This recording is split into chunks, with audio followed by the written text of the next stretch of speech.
Hi guys, welcome back to X. आज हम लोग फिर से अपना डिस्कशन शुरू करेंगे, पर उससे पहले I want to tell you something कि कुछ लोग देखते हैं, मतलब देख रहे हैं 20-30 लोग जो भी देख रहे हैं। I want you guys to subscribe my channel, our channel. Let's make it big, okay? तो सब्सक्राइब कर दीजिए और इससे और बेहतरीन बेहतरीन कंटेंट्स भी आएगा। फिर कुछ और सीरीज शुरू करेंगे जिसमें कुछ कुछ एक्सप्लेन करेंगे, जैसे न्यूक्लियर पावर प्लांट के बारे में मैंने सोच रखा है, उस तरीके से और भी कुछ। तो चलिए शुरू करते हैं करंट अफेयर्स आज का। तो सबसे पहला जो टॉपिक है वो है रीसेट प्रोग्राम। तो रीसेट प्रोग्राम क्या है? तो जो रिटायर्ड स्पोर्ट्स पर्सन होते हैं, जैसे कि बहुत सारे स्पोर्ट्स पर्सन, जैसे केवल एथलेटिक्स में, केवल क्रिकेट में स्पोर्ट्स पर्सन नहीं होता, एथलेटिक्स में भी होता है। वो लोग के पास बहुत टैलेंट होता है। वो लोग फिर क्या करते हैं, यार ठीक है 2-3 गोल्ड मेडल लेके आए, उसके बाद तो फिर करियर डाउन ही हो जाता है। उसके बाद क्या है? तो ये क्या करता है, रिटायर्ड जो एथलीट है उनको मौका देता है, जो 20 से 50 साल के बीच में है। उनको हाइब्रिड लर्निंग, प्लेसमेंट, हाइब्रिड पहले उनको कुछ सिखाया जाएगा, उसके बाद प्लेसमेंट उनको दिया जाएगा, उनको कोचेस बनाए जाएंगे, जिसके वजह से जो इंडिया में स्पोर्ट्स कल्चर है वो और इन्हांस होगा। तो रीसेट प्रोग्राम क्या है? स्पोर्ट मिनिस्टर स्पोर्ट्स के अंडर आएगा।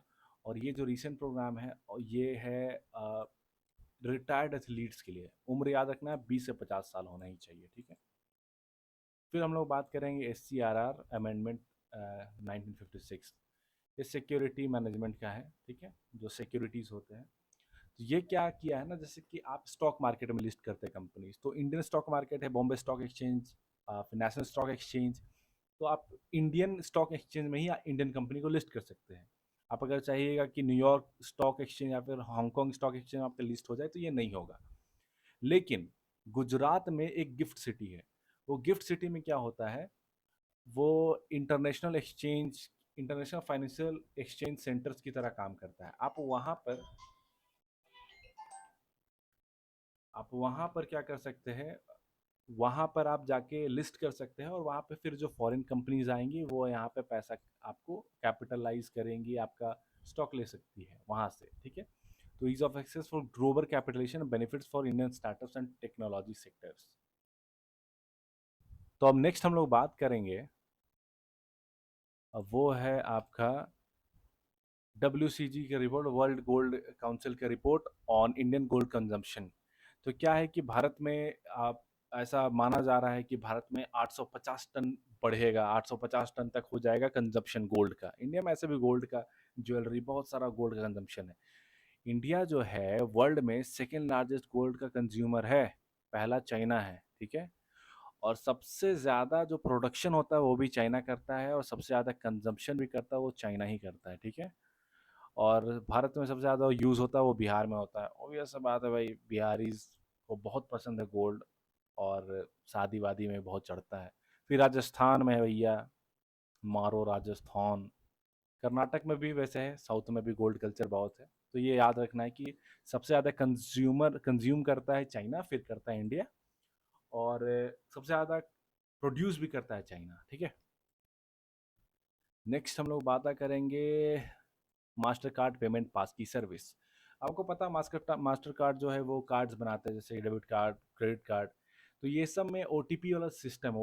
OTP एक झमेला ही है, कह लीजिए। तो सिक्योरिटी ठीक है, लेकिन झमेला भी है।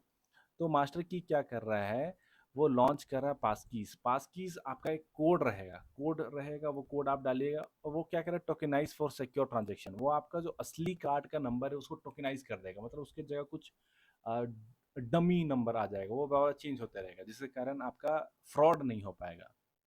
और इससे बायोमेट्रिक ऑथेंटिकेशन को इसे जोड़ देगा, मतलब या तो फिंगरप्रिंट, या तो फेशियल जो एक्सप्रेशन है, या तो रेटिनल स्कैन, जो भी बायो में सब कुछ आ जाता है।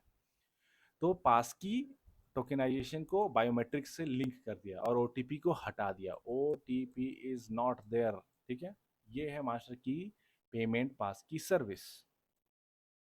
ओके, आओगे। The next topic will be, हाँ, धैंचा डिस्ट्रीब्यूशन इन तमिलनाडु। धैंचा क्या है? धैंचा इज अ ग्रास, ठीक है? ग्रास है। अब मैं बताता हूँ ये है क्या। इसको ग्रीन मैन्योर भी कहा जाता है। ये एक फील्ड है, ठीक है? इस फील्ड में आप खेती करते हो।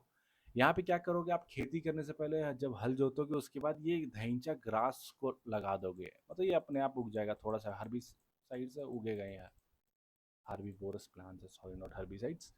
तो यहाँ पर क्या होगा, ये धैंची ग्रास उगेंगे। अब ये जब घास दो दो 1 फीट 1.5 फीट के जब हो जाएंगे, तब क्या करेंगे, हम लोग वापस से ट्रैक्टर लेंगे या फिर हम लोग वापस वहां पे प्लॉ कर देंगे, ठीक है। अब ये घास को इसी में मिला देंगे, मिट्टी में, और वहीं छोड़ देंगे रेसिड्यू। ये अपने आप बायो मैन्यूर का काम करेगा, खाद भी बन जाएगा, और खाद तो बनेगा बाद में, उससे पहले जब ये प्लांट लगा, ये क्या करेगा, सोयल में जो न्यूट्रिएंट्स है, माइक्रो न्यूट्रिएंट्स है, उस सबको मैनेज करेगा, वो सबको लाएगा वापस और सोयल का हेल्थ को बढ़िया कर देगा। उसके बाद जब इसको वापस सोयल में हम लोग काट उट के डाल देंगे, तो ये फिर वो क्या करेगा कि सोयल में वापस उसको, सोयल में चला गया तो वो ऐसे भी फर्टिलिटी बढ़ा देगा, ठीक है। और इसका 2-4 काम भी, जैसे फीड स्टॉक, ये घास है तो घास को आप खिला सकते हो अपने कैटल्स को। दूसरा सॉइल इम्प्रूवमेंट और ग्रीन मैन्योरिंग, इसमें कोई केमिकल यूज़ नहीं करा गया है, और ये बहुत बढ़िया चीज़ है, this is a sustainable technology. Next will talk about pollution control vehicle समुद्र प्रताप।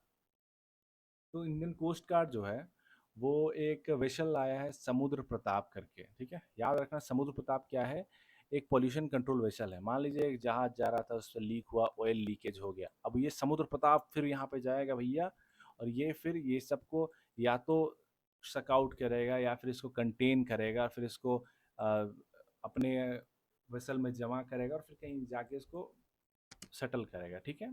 तो समुद्र प्रताप जो है पोल्यूशन कंट्रोल वेसल है, जो लॉन्च हुआ है इस बार, और ये इंडिजिनियस है, इंडिया मतलब भारत में ही बना हुआ है, और ये कोस्ट गार्ड का कोस्ट शिप है, ठीक है, नेवी का नहीं है, कोस्टल गार्ड्स का है। ये जो आईएनएस अरिघात है, this is of Indian navy, and वो समुद्र Pratap was of coastal guards. Thank you for watching the video. Subscribe करना ना भूले, बोलते नहीं तो करते भी नहीं हो यार तुम लोग। डू सब्सक्राइब एंड आस्ता ला विस्टा।